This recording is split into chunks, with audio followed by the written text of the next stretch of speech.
Hello swimmers. देखिए कल मैंने ब्रीथिंग का जो था वो पार्ट 1 डाला हुआ था कि जो ब्रीथिंग में प्रॉब्लम होती है बहुत लोग को। एंड इस पार्ट में हम लोग बात करेंगे कि हम लोग कैसे उसकी प्रैक्टिस कर सकते हैं, कौन कौन सी ड्रिल्स इसमें यूज़ होती हैं कि आपकी जो साइड ब्रीथ है, जो मुंह में पानी जाता है, वो ना जाए। तो देखिए पहले तो आपको अपनी जो ब्रीथिंग पैटर्न है उसको सेट करना पड़ेगा। जैसे बहुत लोग क्या करते हैं, हर स्ट्रोक पे ब्रीथ लेते हैं। बहुत लोग क्या करते हैं, हर दूसरे या तीसरे स्ट्रोक पे ब्रीथ लेते हैं। बहुत लोग 4 स्ट्रोक पे ब्रीथ लेते हैं ना।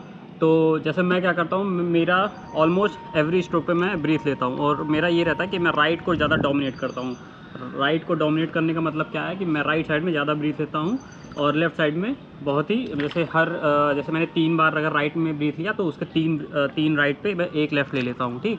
तो लेकिन ये चीज़ आपको अपने से ही डिसाइड करनी पड़ेगी कि आप किस में कंफर्टेबल हैं।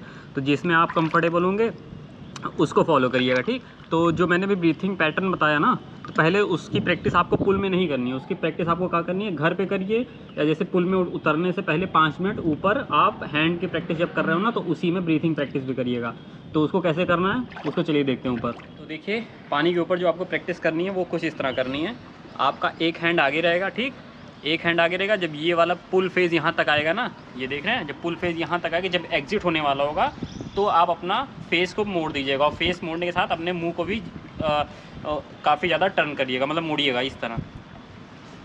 इसकी प्रैक्टिस बार बार करनी है। ये पुल फेस को जब एग्जिट करते हैं ना, ये वहाँ का ये वो फेज़ है, ठीक।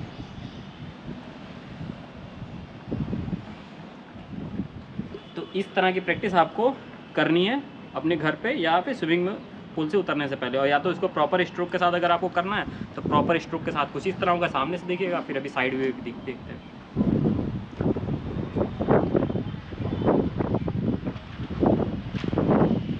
साइड वे इस तरह देखिए।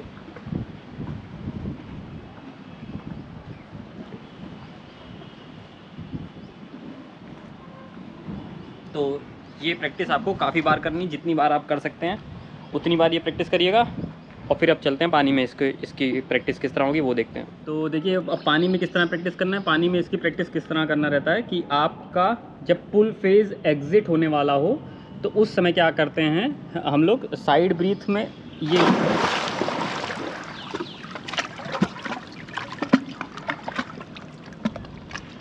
फिर जैसे देखिए पुल में हम लोग को, पुल में इसकी प्रैक्टिस किस तरह करनी है। पुल में इस तरह करनी है कि जैसे हम लोग का ये हैंड है, ठीक। तो पहले आप इसको देखिए, फिर मैं बताता हूँ इसमें क्या क्या मैंने प्रोसेस किया, ठीक।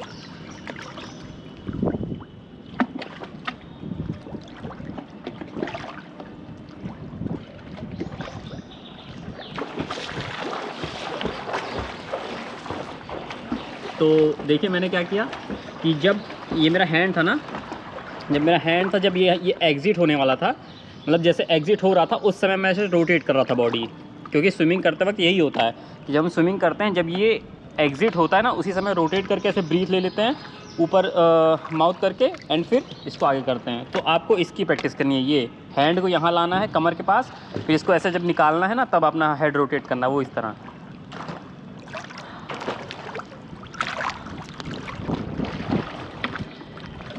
तो इसमें अभी आपने, तो इसमें क्या रहेगा फिर से समझ लीजिए। हैंड एक आगे रहेगा, दूसरा वाला आपके बेली के पास रहेगा, और जब ये एग्जिट हो रहा होगा तब आपको ऐसे रोटेट करके ब्रीथ लेना है, ठीक।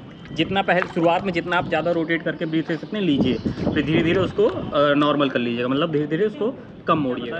कि आपका एक हैंड आगे रहेगा एंड एक हैंड ये रहेगा। जब एग्जिट हो रहा होगा तब आपको रोटेट करना है बॉडी। और आप इसमें जैसे 1 गॉगल्स वाला मैंने कल बताया था पार्ट 1 में, 1 गॉगल को रखना है। तो ज़रूरी नहीं है कि आप 1 गॉगल ही रखें, ठीक है। शुरुआत में क्या होता है, दोनों गॉगल ऊपर करके भी ब्रीथ ले सकते हैं। जैसे ये है ना, ये इस तरह देखिए।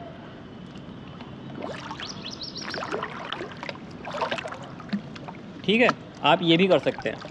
तो इससे क्या होगा ना कि मुंह में जो पानी है वो नहीं जाएगा। जब वो नहीं जाएगा तो थोड़ा सा आप कॉन्फिडेंस मिलेगा, फिर आप धीरे धीरे उसको 1 गॉगल की तरफ बढ़िएगा। अभी डायरेक्टली आप 1 गॉगल ट्राई करेंगे तो वही होगा कि मुंह में पानी एंटर करने लगेगा। और एक चीज़ और, जैसे मैंने कल पार्ट 1 में बताया था कि अपने फेस को जब मोड़ना है तो जो माउथ है इसको जितना आप मोड़ सकते हैं, जितना साइड में मोड़ सकते हैं उतना साइड में मोड़िएगा, ठीक है। ये ड्रिल करते वक्त, ये ड्रिल आप जब ऊपर कर रहे हो पानी के तो भी ध्यान रखिएगा, जब पानी के अंदर कर रहे हो आके उतर के तो भी करिएगा, ठीक। वो इस तरह करिएगा, देखिए।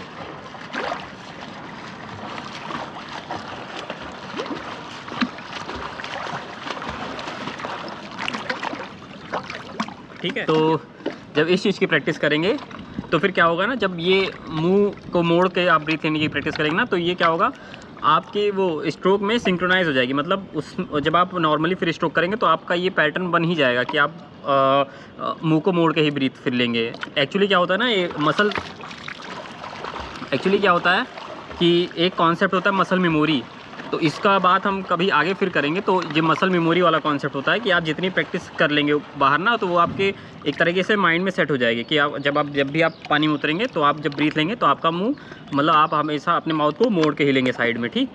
तो ये चीज़ हो गया।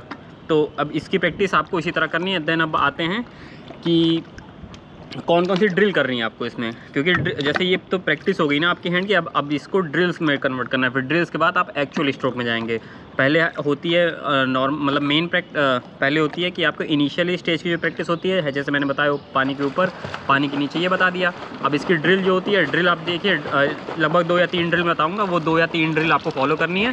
देन आपकी ये साइड ब्रीथ वाली प्रॉब्लम एकदम से चली जाएगी।